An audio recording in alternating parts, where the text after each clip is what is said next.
युवा तो राहुल गांधी को चुनेगा।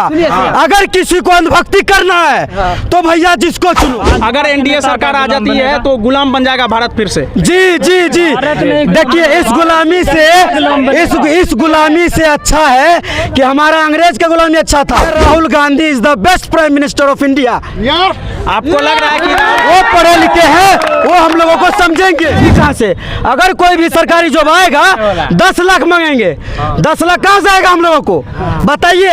और हम लोग क्या शादी नहीं होगा हम लोगों का? लड़की खोजेगा सरकारी जॉब और हम लोग क्या खोजेंगे बताइए। हम लोग पढ़ लिख के अभी बिजनेस कर रहे हैं, चप्पल दुकान कर रहे हैं, अपना प्रैक्टिस कर रहे हैं, हम लोग कहाँ जाएंगे? तो यानी बिहार की युवा जो है, बिहार की अगर पढ़े लिखे हैं ये युवा तो राहुल गांधी को चुनेगा। अगर किसी को अंधभक्ति करना है तो भैया जिसको चुनो, क्योंकि भुगतना सबको है। जीएसटी जो है सब पे लागू होगा, हिंदू मुसलमान सब पे लगेगा। अंधभक्त है उस पे भी लगेगा, अंधभक्त जो है उस पे भी लगेगा, और जो अंधभक्त नहीं है, जो पढ़ा लिखा नहीं है, उसको भी भुगतना पड़ेगा।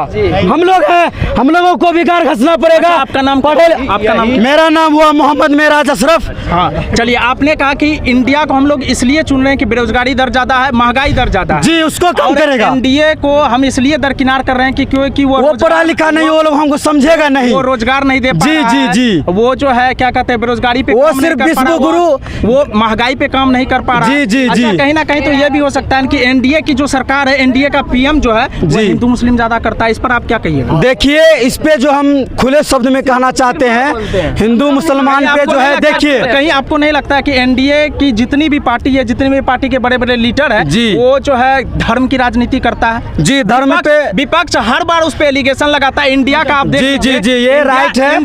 इंडिया अलायंस के श्री जो आपके जो श्री राहुल गांधी प्रचार में आप देख सकते हैं, राहुल गांधी जो है वो बार बार एलिगेशन लगाते हैं कि इंडिया, ये जो है आपके पीएम जो है, या जितने भी इंडिया का उठा के देख लीजिए, जितने भी वो जात पात और धर्म की राजनीति करते हैं। इस पर आप क्या कहना चाहिए? इस पे मैं यही कहना चाहता हूँ, अभी हाल फिलहाल में हमने देखा एक समाचार पत्र यूपी में जो चल रहा था, चुनावी महासभा, वहाँ पे लिखा था कि जो राम को लाए हैं हम उनको लाएंगे। तो ये आचार संहिता के खिलाफ है।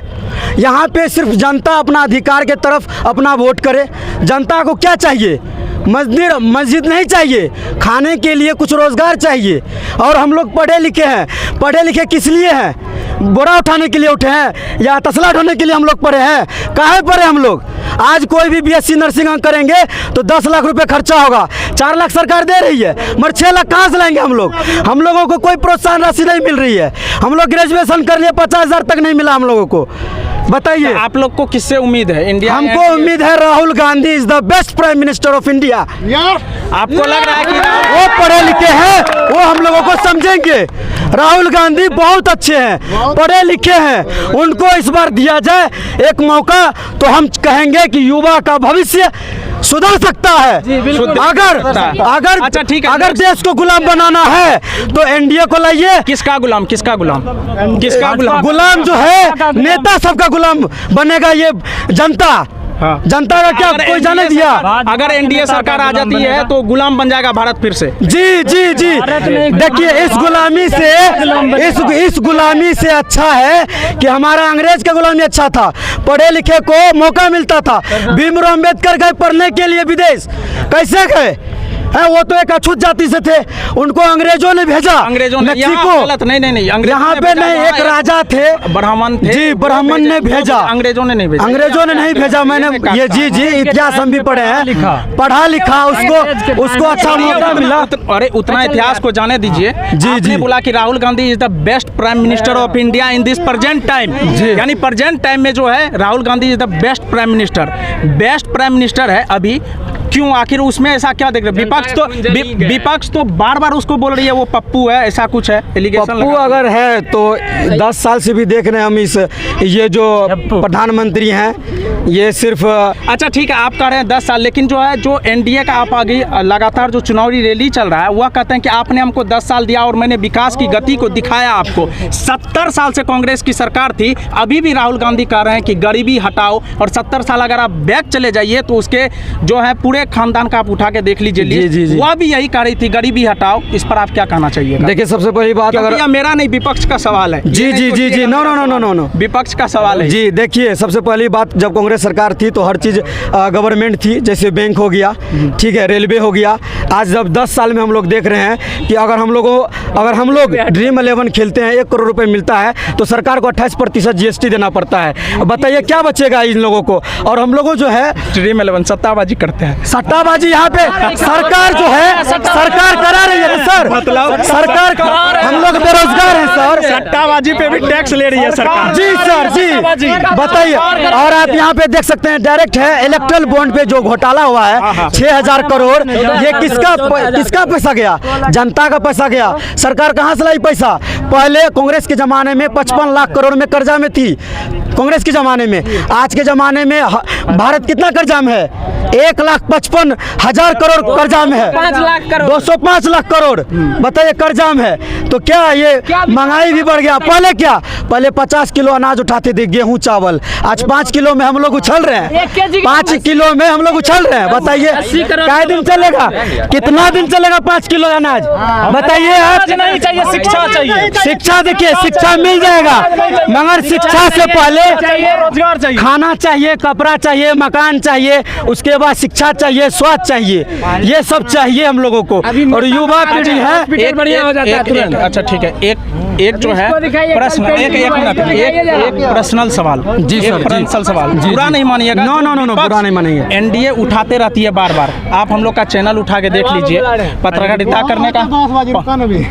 करने का आप लोग हम लोग का ढंग उठा लीजिए। मैं अभी एलिगेशन लगा था गोदी मीडिया, हम लोग गोदी मीडिया वाला काम नहीं करते हैं। कोई किसी को खाने नहीं देता है। दो शब्द गोदी मीडिया पर बोलेंगे जी, रहने दीजिए।